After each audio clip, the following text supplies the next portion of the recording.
everyone, welcome to Science Lab. The signs are happening because Jesus is coming. Every day we are looking at some of the signs that are happening around us. In this episode, we are going to see about the strange things that are happening in the sky. July 20, 2019 marked the 50th anniversary of Apollo 11 mission, the first manned mission to land on the moon. On July 20, 1969, Neil Armstrong stepped onto the lunar surface and into the history books as the first of only 12 men to walk on the moon. But in 1961, when Kennedy pledged to put a man on the moon, NASA had barely put a man into orbit. NASA had less than 10 years to train their teams of astronauts to overcome the unknown challenges of a mission to the moon. But for NASA, planting flags and footprints was not enough. In this episode, we will see the incredible story of how NASA trained America's best pilots to fly to the moon 50 years ago and take one giant leap for mankind. In 1958, the Cold War gathers momentum and the US Army continues to pioneer missile technology. But NASA's focus is on a different goal. Just 1 year after Sputnik goes into orbit, America's newly created space agency publicly announces their first space program, Project Mercury, the goal to put a man into Earth orbit before the Soviets. Mercury was vital in order to demonstrate that Americans could go into space in the technology designed by American aerospace companies. The search for astronauts begins. NASA needs pilots capable of meeting the unknown challenges of manned space flight. So, they turn to America's best.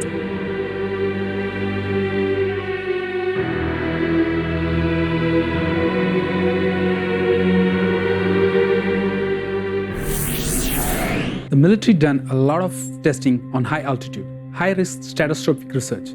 If you could gain the high ground, its stratosphere, you could gain an objective over your enemy. The test pilot would push an aircraft to the limit of its design capabilities, called the envelope.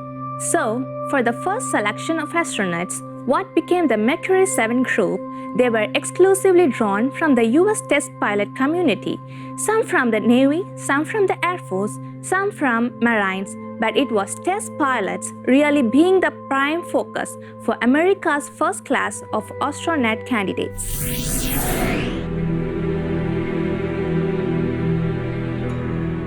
The service records are 473 test pilots were selected for review.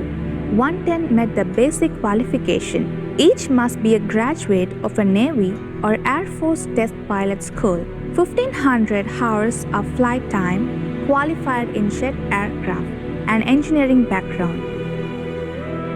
Younger than 40 at the time of selection and 5 feet 11 or less. NASA whittles down 110 candidates to a final 32.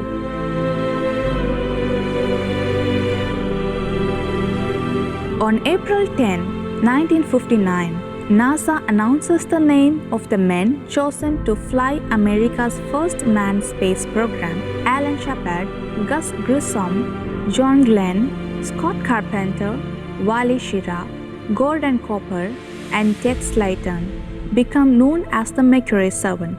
They instantly shoot to fame as national heroes set to conquer the new frontier of space. 6 solo manned space flights are scheduled, and the Mercury 7 are subject to a grueling training program.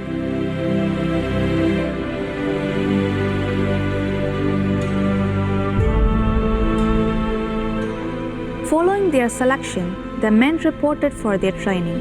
The academic program includes aeronautics. The astronauts are being educated in the basic skills required to make scientific observations, in addition to a penetrating study of the physiology of orbital flight. Finally, in May 1961, NASA selects aeronaut Alan Shepard to be America's first man in space. After Shepard's success, astronaut John Glenn becomes the first American to orbit the Earth.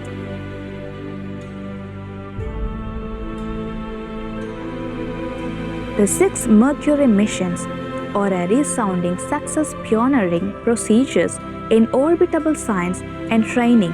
But America is already looking into the future.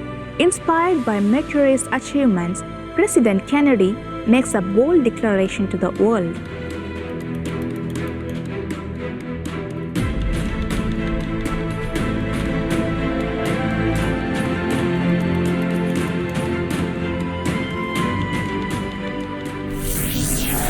It is difficult now to fully appreciate the impact of President Kennedy's declaration of a national goal of getting an American on the moon and returning them before a decade is out.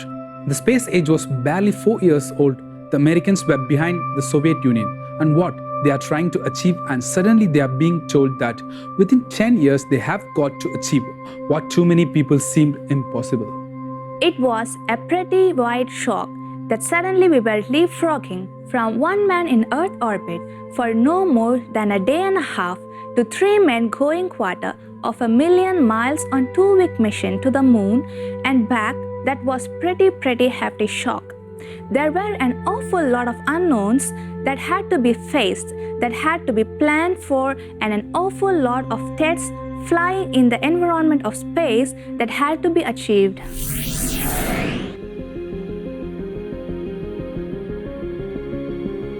If NASA is to meet Kennedy's ambitious target by the end of the decade, they need a more advanced space program that will pave a flight path to the moon. The Apollo program is born, but with the space flight in its infancy, a mission to the moon presents colossal challenges.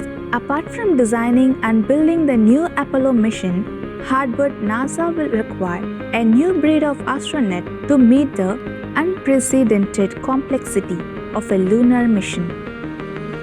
Before taking even a single step on the moon's surface, these Apollo astronauts will need to fly with pinpoint precision over 250,000 miles through deep space, execute critical docking and navigation maneuvers, gently touch down as an unfamiliar and hostile landing site before returning safely to the Earth. Quite literally one giant leap for NASA after just 6 low Earth orbits.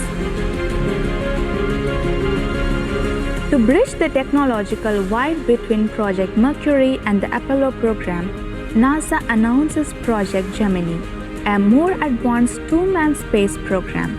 10 Gemini flights between 1965 and 1966 will provide the first real steps towards training Apollo astronauts for a moon mission.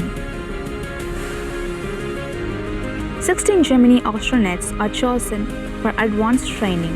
Gus Grissom, Wally Schirra, and Gordon Cooper graduate from the Mercury project, while 30 newly selected astronauts will join the program.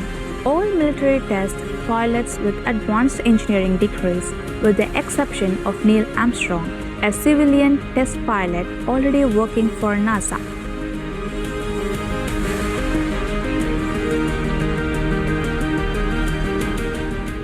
And now, it's time for the trivial question of the day.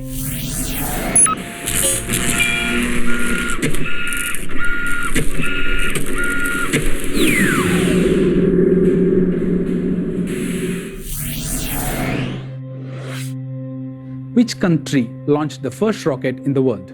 Option A, Russia. Option B, Germany. And option C, United States. And the answer will be after the short break.